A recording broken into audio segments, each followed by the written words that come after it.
Hello guys, welcome back to travel order. Day 3 Hampi. ఈరోజు వీడియోలో మనం ఆంజనేయ స్వామి జన్మస్థలమైన అంజనాద్రి బెట్టని ఎక్స్ప్లోర్ చేద్దాం. డే 3లో మేము ఎర్లీ మార్నింగ్ అరౌండ్ 6 o'clockకి హంపీలో స్టార్ట్ అయ్యి అంజనాద్రి బెట్ట వైపు మా ప్రయాణం సాగించాం. మేము అరౌండ్ ఒక 20 kilometers ట్రావెల్ చేశాక ఈ అంజనాద్రి బెట్టని చేరుకున్నాం. అంజనాద్రి బెట్ట పైకి వెళ్ళడానికి 2 దారులు ఉంటాయి. ఒకటి డైరెక్ట్ మెయిన్ రోడ్ నుంచి స్టెప్స్ ఉంటాయి, స్టెప్స్ పైన మీకు రైలింగ్ అన్నీ ఉంటాయి, అదొక దారి. లేదంటే అంజనాద్రి బెట్ట బ్యాక్ సైడ్ ఒక విలేజ్ ఉంటుంది, ఆ విలేజ్ నుంచి కూడా స్టెప్స్ ఎక్కొచ్చు. మీరు ఎటు నుంచి ఎక్కినా అరౌండ్ 570 స్టెప్స్ అయితే ఎక్కాల్సి ఉంటుంది. మీరు కొండ ఎక్కేటప్పుడు వెనక్కి తిరిగి చూస్తే చుట్టుపక్కల విలేజ్లు అన్నీ కనిపిస్తాయి. పంట పొలాలు చూస్తున్నారుగా, చాలా ఆహ్లాదకరంగా ఉంటుంది. ఇదే అంజనాద్రి టెంపుల్ మెయిన్ ఎంట్రన్స్. మీరు ఇప్పుడు చూస్తున్నారు కదా గర్భగుడిలో, ఇదే ఆంజనేయ స్వామి విగ్రహం. దర్శించుకోండి. ఈ కొండపైన అయితే చాలా స్పేస్ ఉంది. ఈ కొండపై నుంచి చూస్తే చుట్టుపక్కల ప్రదేశాలన్నీ చాలా బాగా కనిపిస్తాయి మీకు.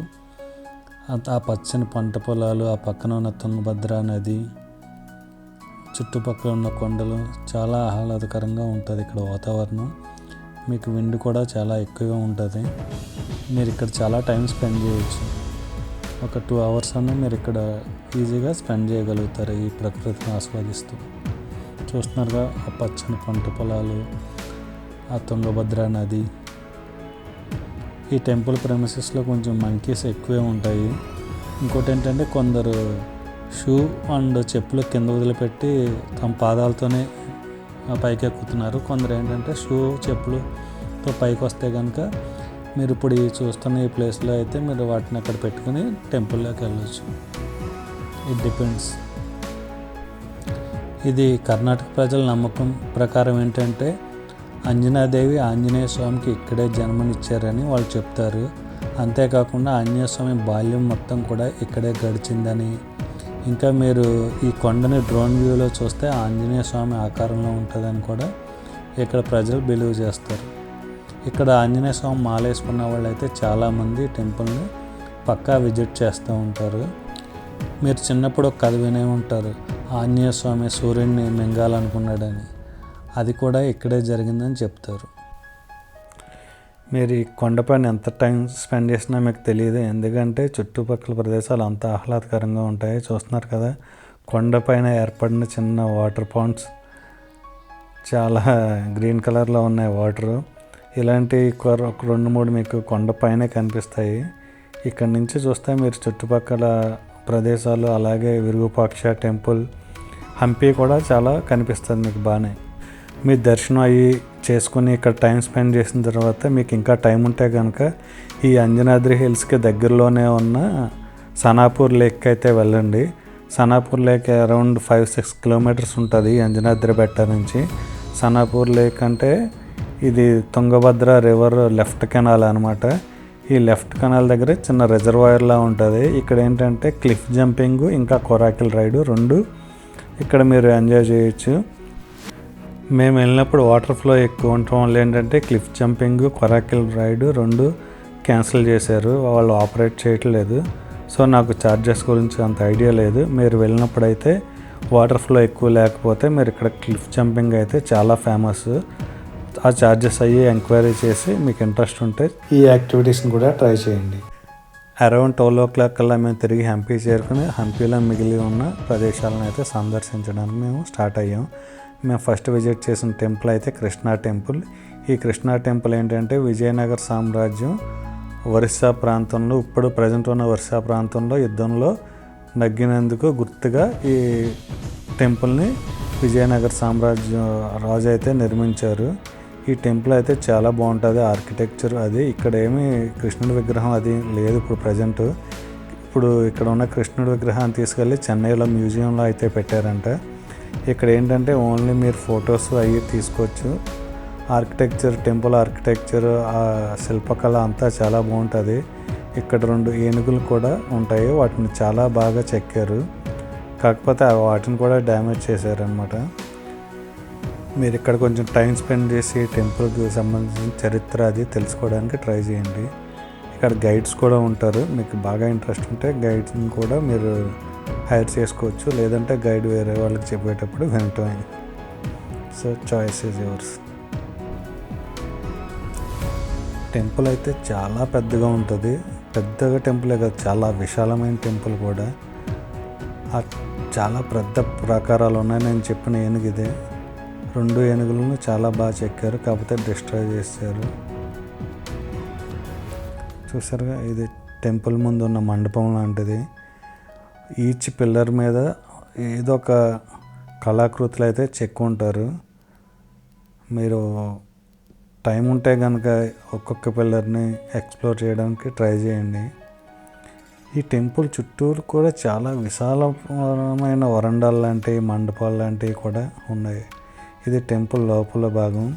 గర్భగుడికి అయితే ప్రజెంట్ లాక్ చేసి ఉన్నారు. అది మీరు చూస్తున్నారు కదా, కరెంట్ అయితే ప్రజెంట్ అయితే లాక్ చేసి పెట్టారు. ఈ టెంపుల్ మెయిన్ వరండా నుంచి ఇలా బయటకు వస్తే మీరు చుట్టూరు 4 పక్కల ఎలాంటి ప్రాకారాలు అయితే చూడొచ్చు. ఇది మండపం లాంటిది.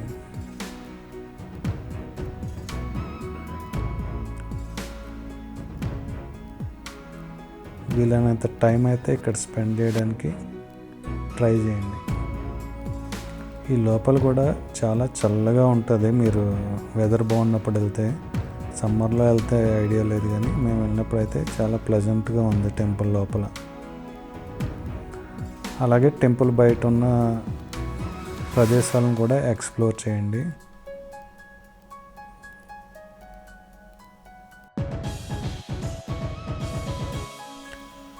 ఇప్పుడు మీరు చూస్తున్న ఈ ప్లేస్ వచ్చి విరూపాక్ష టెంపుల్ దగ్గరలో ఉన్న చిన్న మార్కెట్, బజారు, స్ట్రీట్ మార్కెట్ అంటారు కదా, ఆ టైప్ అనమాట.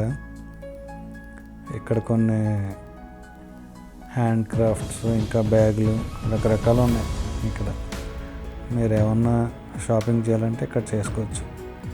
మేము నెక్స్ట్ వచ్చి మోనోఎథలిక్ బుల్ దగ్గరికి వెళ్ళాం. ఇది హంపీలోని విరూపాక్ష టెంపుల్కి ఆపోజిట్లో వెళ్తే మీరు ఈ మోనోఎథలిక్ బుల్ అయితే చూడొచ్చు. ఈ బుల్ అయితే చాలా పెద్దగా ఉంది. అసలు ఎలా చెక్కారో, ఆ చుట్టూరు తిరిగి నేను వీడియో అయితే షూట్ చేశాను. చాలా హ్యూజ్ అంటే హ్యూజ్ ఉంది ఈ నంది.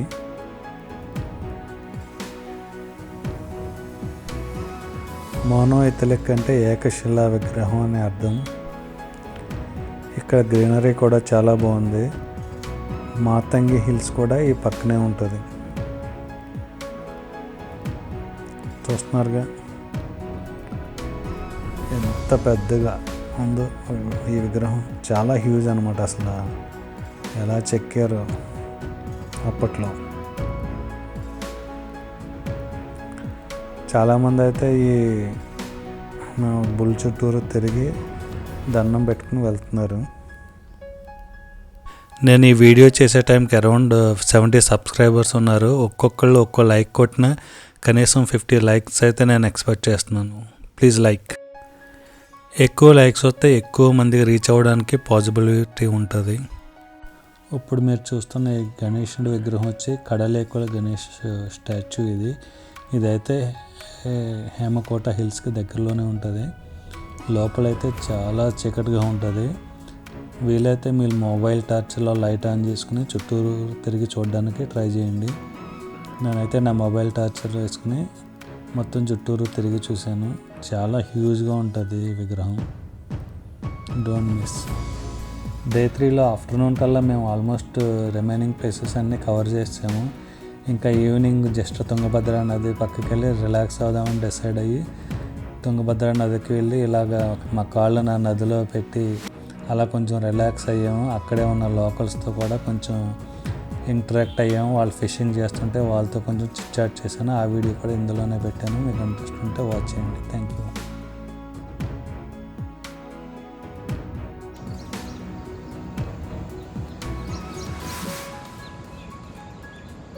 తెలుగు వస్తుందా అన్న నీకు? తెలుగు వస్తుందా? గ్రేట్ అబ్బా. మీరు చాలామంది తెలుగు వస్తుంది కదా. మా వాళ్ళకి మా తప్ప ఇంకేది రాదు. మీరు మంచిగా అన్నీ మాట్లాడుతున్నారు. మామూలుగా అలా కరపలతో పట్టడానికి డిఫరెన్స్ ఏముంటుంది? ఓ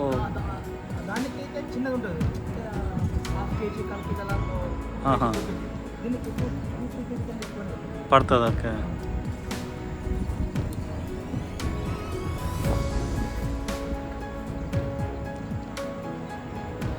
మామూలుగా వాటర్ తక్కువ ఉన్నప్పుడు పడతాయా, డ్యామ్ తెరిచినప్పుడు బాగా పడతాయి? బాగా పడతాయి. ఫ్లోలో వచ్చేస్తాయేమో అయితే.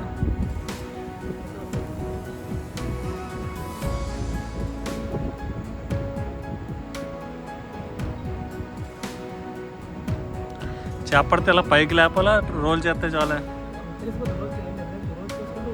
ఓకే ఓకే, ఇలా లేపాల్సిన అవసరం లేదు.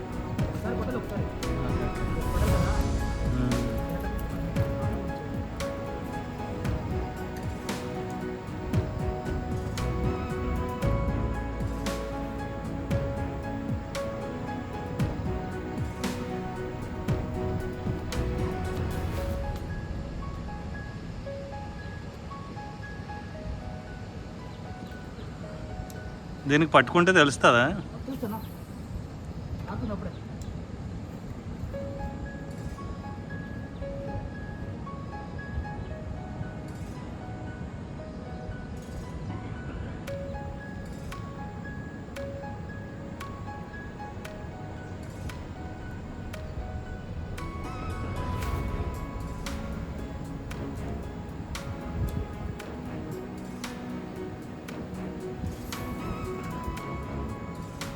నేను అడ్డంగా కూర్చున్నానేమో.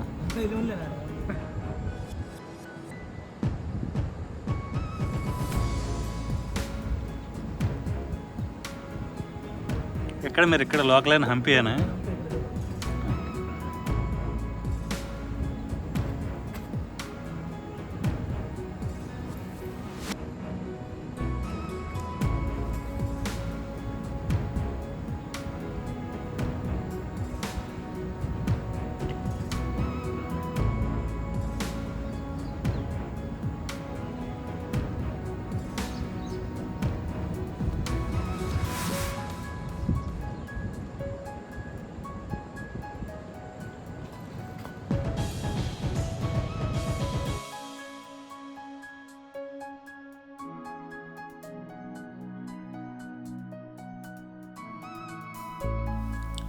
హంపీ నుంచి హైదరాబాద్ వచ్చేటప్పుడు నాకు ఆన్ ది వేలో కట్తాల దగ్గర అయితే ఈ లేక్ అయితే కనిపించింది. ఈ లేక్ అనుకునే చిన్న పార్క్ అయితే డెవలప్ చేశారు.